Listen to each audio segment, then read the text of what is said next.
Hi everyone, I'm Cheryl Butler, and you're listening to the Mighty Mommy's Quick and Dirty Tips podcast, which will help make your life as a parent a little bit easier and a lot more fun.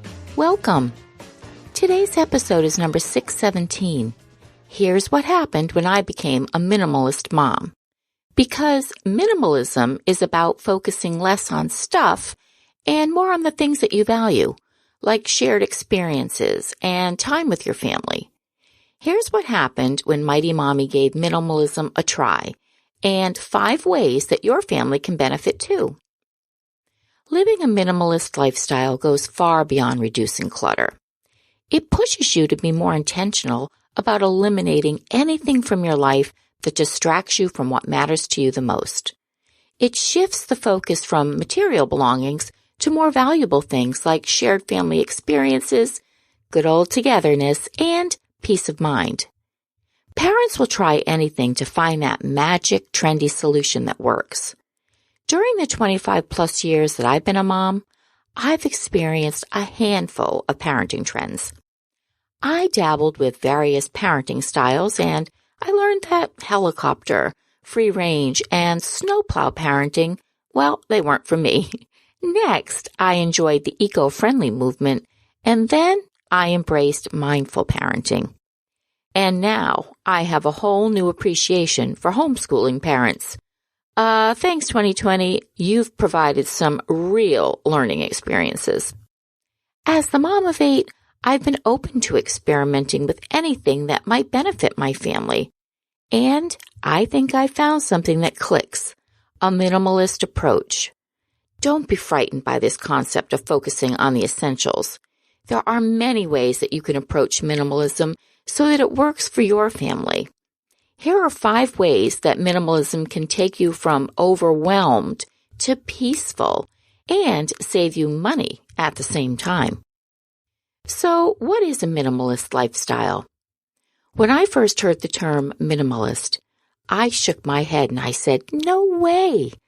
I imagined my large family sleeping on the floor, giving up cell phones and the internet, and painting our rooms stark white. Well, wow was I ever wrong. After more investigation, I found hundreds of websites, YouTube channels, articles, and podcasts that promote minimalism. My favorite definition comes from Joshua Becker, founder of BecomingMinimalist.com. At its core, being a minimalist means intentionally promoting the things that we most value and removing everything that distracts us from it. It's a life that forces intentionality upon us, and as a result, it causes improvements in almost all aspects of your life. Joshua Becker. With that, I was on board. I believed my family could benefit from intentionally living with only the things that we really needed and eliminating any clutter that might distract us from what matters most. What can minimalism do for your family? The minimalist approach might just be the right one for your family too. So let's take a closer look at what minimalism looks like in action. First, having less stuff allows more time to enjoy your family. Raising 8 kids means not only caring for them, but managing all their stuff too. Through the years, the baby paraphernalia, clothing, toys, backpacks, puzzles and games, sports equipment, yard gear, and everything in between, it seemed to multiply while we slept. As a stay-at-home mom then, I also had my share of stuff from scrapbooking kits to sewing supplies to subscriptions to about 15 different magazines. I even went all out and decorated for the seasons. Can you believe that? It was a lot. The shuffling I did with storage bins was nonstop, and it left me feeling drained and frazzled. Today, I shudder to think about it. In 7 ways clutter is ruining your life, I mentioned a UCLA study that showed a spike in cortisol levels for mothers who are continually surrounded by the clutter in their homes. But when they were away from their cluttered environment, their stress levels dropped. Well, I'm not surprised because I remember how that felt. When I began my journey to live a minimalist lifestyle, I spent several months decluttering and purging our home. I let go of anything that didn't bring joy and value to my family's everyday well-being, and I've never looked back. I've easily gained 20 hours of extra time each week by departing with extra meaningless items.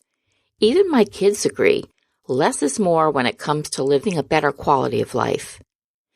Everything finally has a place. A place for everything, everything in its place. That's a popular idiom often attributed to Benjamin Franklin. It was my mantra throughout my shift to a more minimalist household, and it still is today. One thing I was guilty of for most of my parenting years was having several catch-all drawers and closets where I could stash, shove, anything that didn't have a home. That's no longer a problem because having fewer things means it's easier to designate a proper place for the items that we do use daily. Now I don't search endlessly for AA batteries and TV remotes and my car keys. And my kids have a designated place for all their needs, homework items, sports equipment, and easy access to their own items in the laundry room. Next, there's no more blowing your budget. My struggle with infertility has taught me not to take motherhood for granted.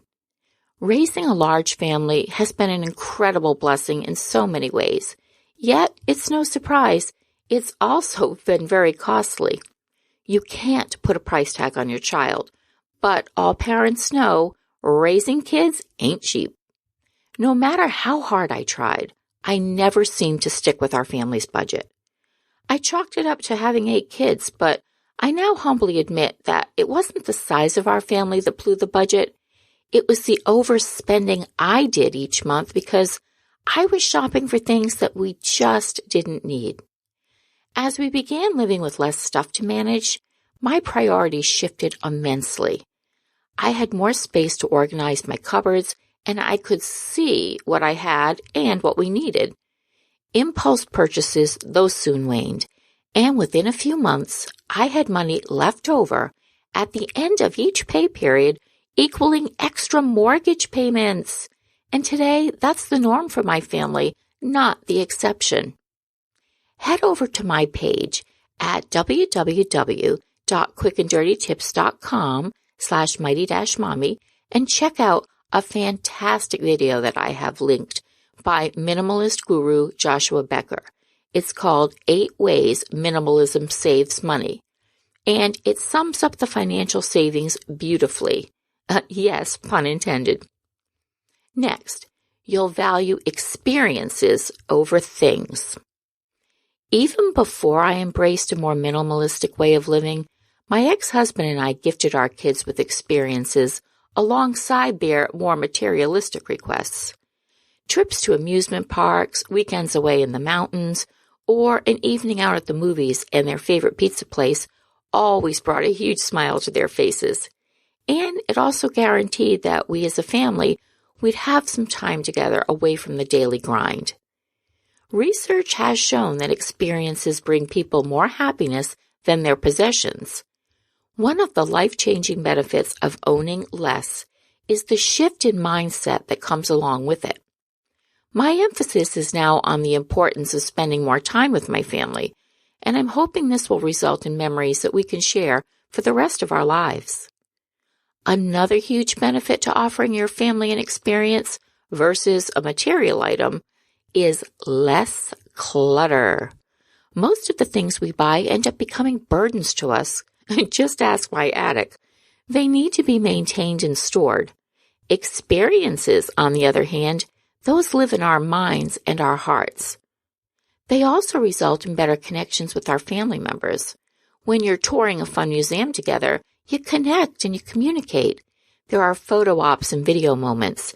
Even when you're all tired and cranky, you're in this together and creating memories. Family excursions also result in greater mindfulness. ScienceMag.org reports that a wandering mind is an unhappy mind. Living in the moment results in a happier life. This boils down to appreciating what's happening in the here and the now.